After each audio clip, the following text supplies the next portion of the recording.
मेरे प्यारे विद्यार्थी मित्र, आप सब कैसे हो? मित्र, मेरी आशा और प्रार्थना है कि आप सभी अच्छे होंगे। मित्र, आज हम शब्द समूह के लिए एक शब्द सीखेंगे। मित्र, ये तो आपको पता ही है कि शब्द समूह के लिए एक शब्द आप 6th स्टैंडर्ड से ये सीखते आए हो। मित्र, जैसे वाक्य है कि घीसू लाश को ढकने वाला कपड़ा खरीदने गया है, और दूसरा कि घीसू कफन खरीदने गया।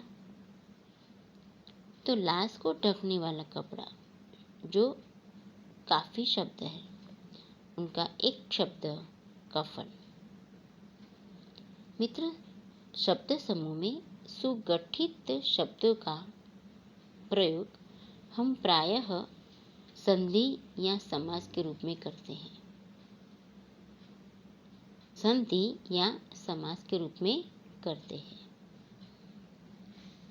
तो मैंने यहाँ आपको चित्र से बताया है कि ये कफन बताया है। तो वाक्य घीसू लाश को ढकने वाला कपड़ा खरीदने गया है।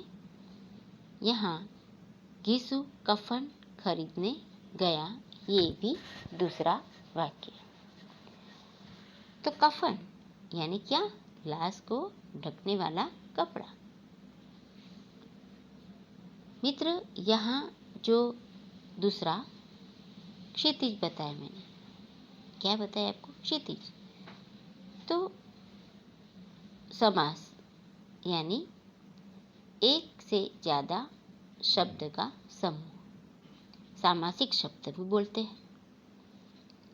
तो जहाँ धरती और आकाश मिलते हैं उस जगह, जहाँ धरती और आकाश मिलते हैं उस जगह तो क्षितिज कहते हैं। तो शब्द को पूरा हम क्या बनाते? क्षितिज बनाया।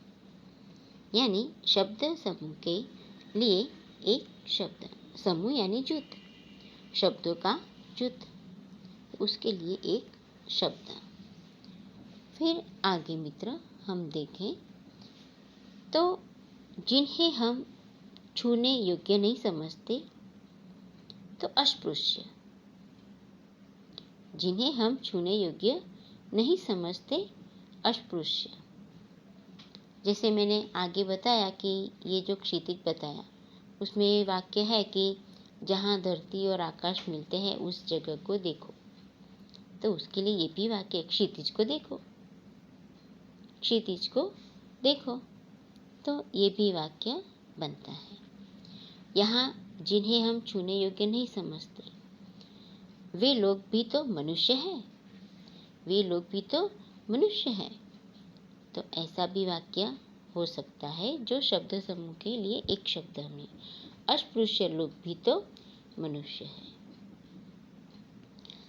तो मित्र, जो पहला वाक्य था, यहाँ मैंने आपको ये तीनों वाक्य बताए कि घीसू लाश को ढकने वाला कपड़ा खरीदने गया, और कफन, घीसू कफन खरीदने गया। जहाँ धरती और आकाश मिलते हैं उस जगह को देखो, क्षितिज को देखो। जिन्हें हम छूने योग्य नहीं समझते, वे लोग भी तो मनुष्य हैं, अस्पृश्य लोग भी तो मनुष्य हैं। तो मित्र, यहाँ जो मैंने बताया है कि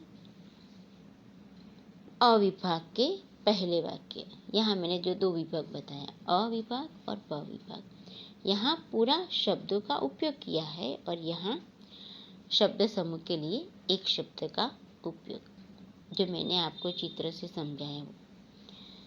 तो यहाँ हम देखते हैं कि सुगठित शब्दों का प्रयोग हम प्रायः संधि या समास के रूप में करते हैं। करते हैं। तो जैसे जिन्हें हम छूने योग्य नहीं समझते हैं वे लोग भी तो मनुष्य हैं, अस्पृश्य लोग भी तो मनुष्य हैं। तो यहाँ मित्र जो पहला वाक्य बताया है, लाश को ढकने का कपड़ा, और जो अंडरलाइन किया हुआ है लाश को ढकने का कपड़ा, तो पहले वाक्य में शब्द समूह के लिए कफन है और दूसरे में जहाँ धरती और आकाश मिलते हैं उस जगह तो क्षितिज है, जिन्हें हम छूने योग्य नहीं समझते तो वे अस्पृश्य है। तो इस प्रकार मित्र कफन, क्षितिज और अस्पृश्य वो विशिष्ट शब्द हैं। तो हमारे कथन को अधिक स्पष्ट, असरकारक और संक्षिप्त बना देते हैं। मित्र ऊपर के जो वाक्य प्रयुक्त कफन, क्षितिज और अस्पृश्य शब्दों जैसे विशिष्ट अर्थ वाले शब्दों को दो प्रकार के होते हैं। तो महत्वपूर्ण शब्द समूहों के लिए एक शब्द,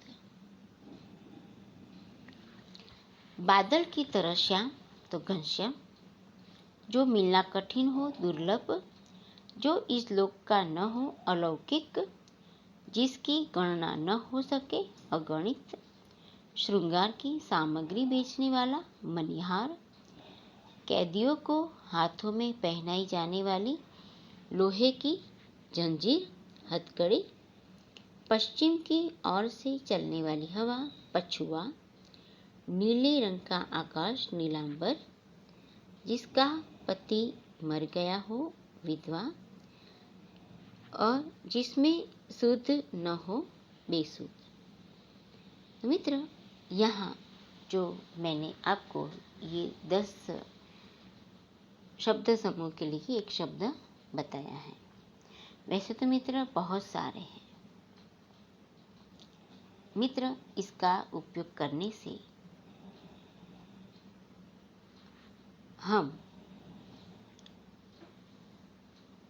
शब्द समूह जो भी होते हैं वो एक नॉलेज में हमारे पास है, वो हम बता सकते हैं। मगर यहाँ मित्र जो शब्द समूह दिया है उनका एक शब्द समूह के लिए एक शब्द बताया है। तो ये तो आपको पता ही है। सिर्फ मित्र थोड़ा ध्यान देकर हमें नए शब्द समूह सीखने हैं। तो मेरी आशा और प्रार्थना है कि शब्द समूह के बारे में आपको पता चला होगा कि किस तरह से हम बनाते हैं, लिखते हैं। तो यहाँ मैंने जो बताया था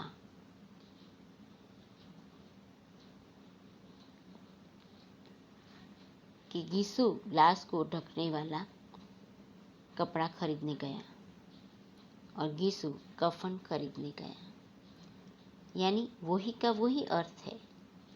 सिर्फ वाक्य वो शब्द समूह को उपयोग करके हमने एकदम छोटा वाक्य बना दिया, और कफन में जो शब्द समूह है वो शब्द समूह हमने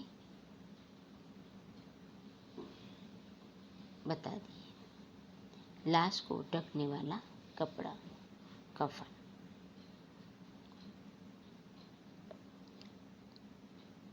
जहाँ जमीन और आसमान मिलते हैं, जहाँ जमीन और आसमान मिलते हुए दिखाई देते हैं वह स्थान को क्षितिज कहते हैं। तो मित्र ये आपको आपकी टेक्स्ट बुक में जो भी शब्द समूह दिए हैं उनको ध्यान से पढ़ना है। मेरी आशा और प्रार्थना है कि छोटा सा टॉपिक ये आपको समझ में आया होगा। धन्यवाद।